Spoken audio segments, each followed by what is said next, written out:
Today's passage is from the book of Revelation, chapter 3, verses 1 through 6. Revelation 3, 1 through 6.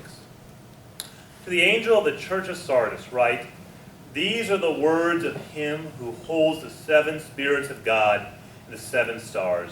I know your deeds. You have a reputation for being alive, but you are dead. Wake up, strengthen what remains and is about to die. For I have not found your deeds complete in the sight of my God. Remember, therefore, you have received and heard. Obey it and repent. But if you do not wake up, I will come like a thief, and you will not know at what time I will come to you.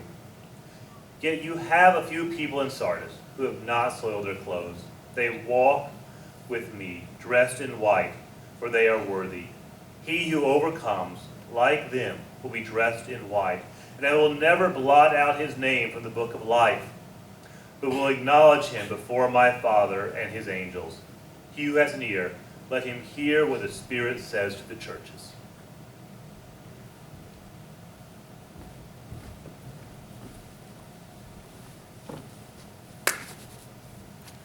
I want to start today with a riddle. I know I get up here and tell jokes a lot, but I'm not going to tell you a joke today. I want to tell you a riddle. I like it. That makes sense. I'm a nerd, you know that, so I'm going to like riddles. So I'm going to tell you my favorite riddle. If you ever heard this one from me before, just kind of roll with it. Here's my riddle. He who made it didn't want it. He who bought it didn't need it. And he who got it didn't know it. What is it? I'll give you a few seconds to think about this. You know it? All right, Paul, what is it? Coffin. It is a coffin. All right, Paul, very good. I tell you this riddle because today we're going to talk about a church that needed a coffin. Today we're going to talk about the church in Sardis, the dead church. First, let me give you kind of the nickel tour of Sardis. Sardis was an ancient and impressive city. Long before the other cities that the book of Revelations was written to, Sardis had already achieved great prominence. It was the capital of the ancient kingdom of Lydia during the days of the judges. It was one of the most prominent cities in the Persian Empire during the days of the kings of Israel. It reached its high point around 560 BC under King Croesus.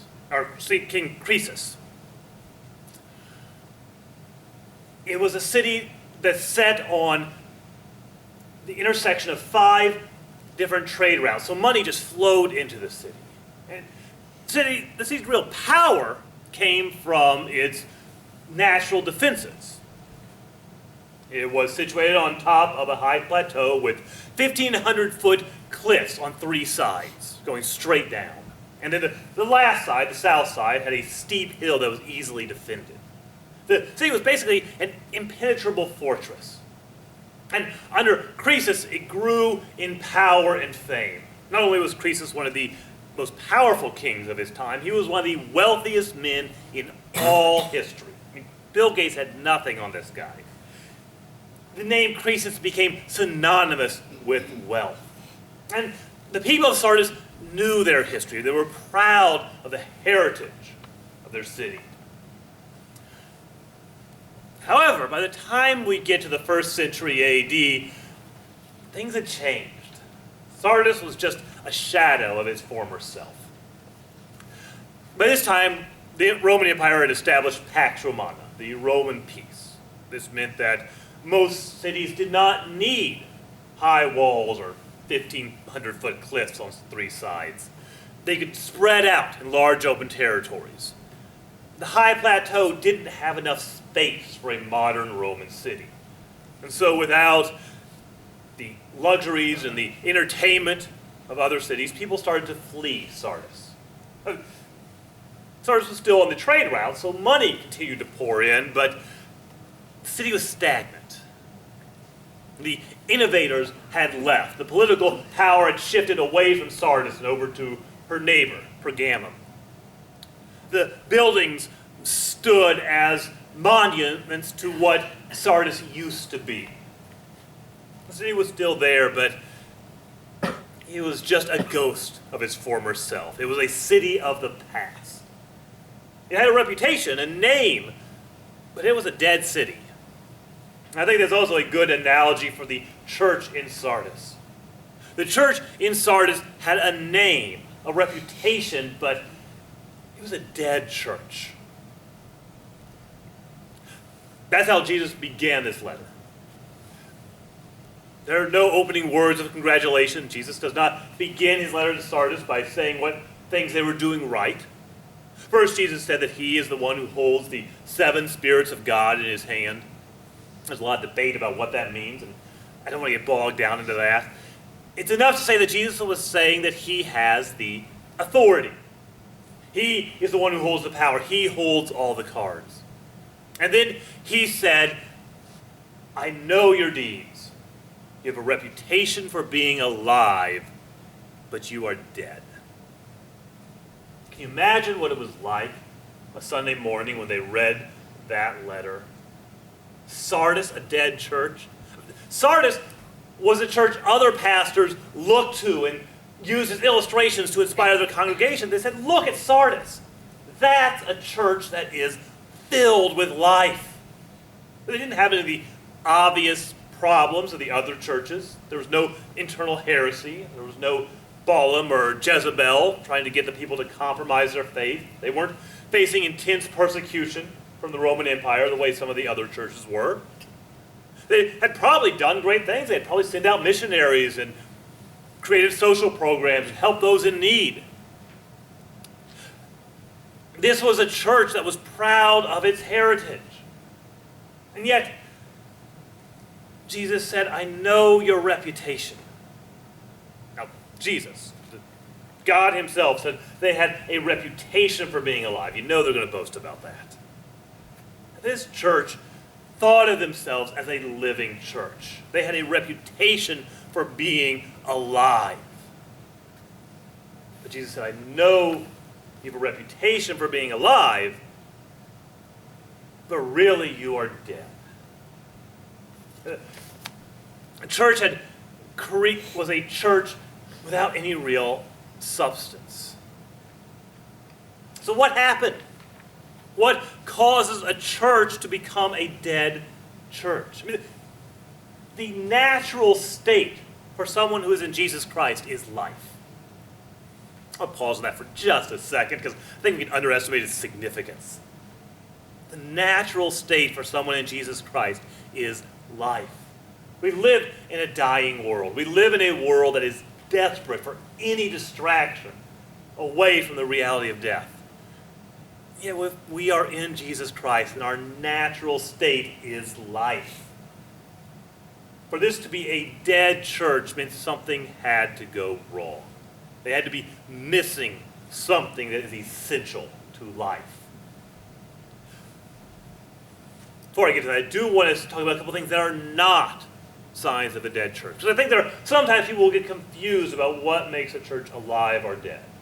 So a few things that are not a sign of a dead church. Size is not a sign of a living or a dead church. A small, close-knit church where everyone knows each other and they all sit together at the kids' basketball games is not the sign of a living or a dead church. A huge megachurch has 10,000 people every Sunday over 5 services and 24 ministers on staff is not a sign of a living or a dead church. Those are external things. That is not what makes a church alive. Second, charisma is not what makes a sign of a living or a dead church. I've heard some people say that a church that is alive is a church where they're jumping around and excited all the time and doing cartwheels down the aisle. That's not a sign of a living church. There could be a church where somebody shouts amen every 3 seconds and is always moving, and the church be completely dead. And there can be a church where people sit rigidly, silently during the sermon, and that be a church overflowing with life. And the reverse can be true. That is not what being a live church is about. So today I want to talk about what really are the signs of a living or a dead church? Because I think there are three things that the church in Sardis lacked that caused them to be a dead church. First, the church in Sardis lacked truth. They were a church that was all image and no substance. Oh, they had a great image. I mean, they had magnified the best parts about their church to create this beautiful, maybe even awe-inspiring image. Everybody who saw the image of Sardis said, wow, that's a beautiful church. That is a living church. But it was just image. Underneath, it was a tomb. I assume you've all heard of the 7 wonders of the world, right? The Great Wall of China, the Pyramids of Giza, the Roman Colosseum. One of the wonders of the world in the modern world is the Taj Mahal. Taj Mahal is a white marble structure. It was built in 1632 AD. It took 21 years to complete and employed more than 20,000 artisans. In modern terms, it cost a little over $800 million to build. And it is genuinely one of the most impressive sights in the world. And it's all a mausoleum. It is a tomb for the favorite wife of a long-dead emperor. All this beauty and pretense is structured around death. That's what Sardis was. They had a reputation for life, but underneath it was pretense and hypocrisy. Hypocrisy is dishonesty. Hypocrisy is saying that we care about God when really we care about something else. Saying I care about God when really I just care about my reputation. Saying I care about God but I really just want to be seen as a good Christian. That was the problem in Sardis. They were a church of image but no substance. It wasn't a new problem. The most common attack Jesus had against the Pharisees is that they were hypocrites. He didn't really attack their theology that often, as much as we might like him to, but he said they didn't live by it. They did not care about the God who they claimed to worship. Going way back to the book of Isaiah, God said to the people in Isaiah's day, "These people come near to me with their mouths and honor me with their lips, but their hearts are far from me." Now, hypocrisy is still the killer of Christians today. The hypocrite is the person who says that the Bible is the Word of God, but would never touch one from 11:30 on Sunday morning to 10:30 the next Sunday morning. It's the person who says we can now boldly approach the throne of grace, but never bows his head unless someone else is watching. It's the person who says he loves his neighbor, but never shows that love. A person who is willing to follow Christ as long as it doesn't cost him anything. That was the church in Sardis. It was a place of image, but no substance. It lacked truth. So first, a dead church lacks truth. Second, a dead church lacks commitment. Jesus' words to the church in Sardis were, wake up. You're sleepwalking through your faith. You aren't really living this out. This was a church without commitment. They had done good things in the past, and they were living off that. They thought their reputation, their past deeds were enough, and they weren't continuing to maintain their relationship with God. They weren't seeking the Lord in the present. They were just living off past events. Because maintaining a relationship with God isn't always easy. I mean, it's great to have a reputation for being alive, but actually maintaining a real relationship with a living God is work. One writer put it this way: maintaining a relationship is work. It's not an adventure. There's no way you can do it so badly that you die. It's just work. And the bottom line is there are some people who are willing to go to work, And some people would rather die. The church in Sardis would rather die. They would rather be a dead church than do the work of maintaining a relationship with God. I think that's still an issue that Christians face today. There are many Christians who would rather die spiritually than do the work of maintaining a relationship with the living God. They do not seek God in the Scriptures. They do not try to know the Lord. They might say the Bible is the Word of God, but they're not going to read from it unless someone else asks them to. They might make it to church on a Sunday morning, if I'm not too tired and there's nothing else going on that weekend. They're a church without commitment. They're a church that does not do the work of seeking God. They would rather be dead. That's what we see in Sardis.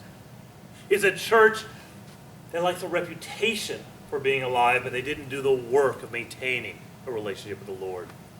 There are Christians today who talk about prayer but never actually turn to God in prayer.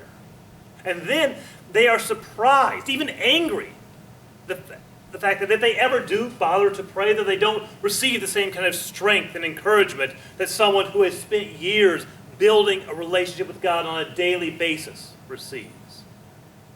They lack the commitment to God to build that relationship. And we see that in Sardis. So a dead church lacks truth and it lacks commitment. Third and finally, a dead church lacks joy. Now this isn't stated directly in this passage, but the gloomy nature, the depressed tone of this passage leads me to believe that this is a church without joy. Because a dead church doesn't really have a reason to rejoice. If we don't have a real relationship with the living God, then that's not going to produce any joy. If we haven't committed to Christ, if we have the hypocrisy that pulls us away, then that's going to destroy the efforts of the Spirit to create joy in our lives.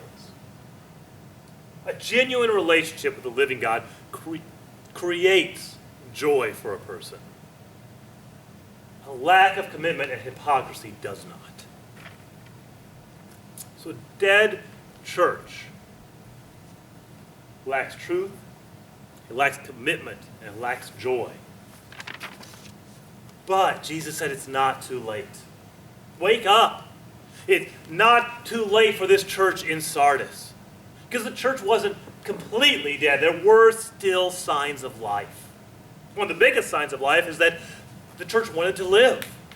They cared if they were dead or not. A dead body doesn't care if it's dead because, it's dead. A living person wants to live. The church in Sardis still cared if they were dead or not. That meant that life had not completely left the building. And even if that's all they had, if just a desire to be alive was all there was, that was still a sign of life. And so Jesus said, wake up. It's not too late. As he said to the church in Thyatira, there's no great burden here.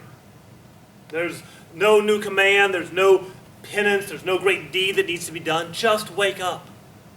Recommit to the Lord.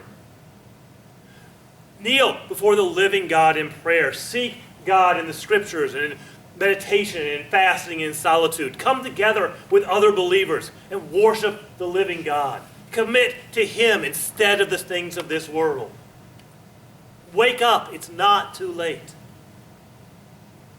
But Jesus said if they do not wake up, He will come to them like a thief. That's clearly a reference to what Jesus said about the end of the age, that He would come like a thief in the night, that He would not come with armies and political upheaval and signs in the sky, but that He would come when people were spiritually asleep, when they were no longer on the lookout for Him. He will come when people are not prepared. that analogy would have special significance in Sardis. Because Sardis, the impenetrable fortress, had been conquered twice. Both times it happened the same way. The people, so to speak, fell asleep. They thought that their city could never be conquered. And so they quit watching those 1,500 feet cliffs because they thought no one could scale them. So a small band of soldiers did climb the cliffs and open the doors to let the rest of the army in. And Sardis was overthrown. And now Jesus drew on that analogy and said, if you do not wake up, I will come to you like a thief. I will come when you are not prepared. So wake up. Live truthfully. Abandon the hypocrisy of this world and seek God.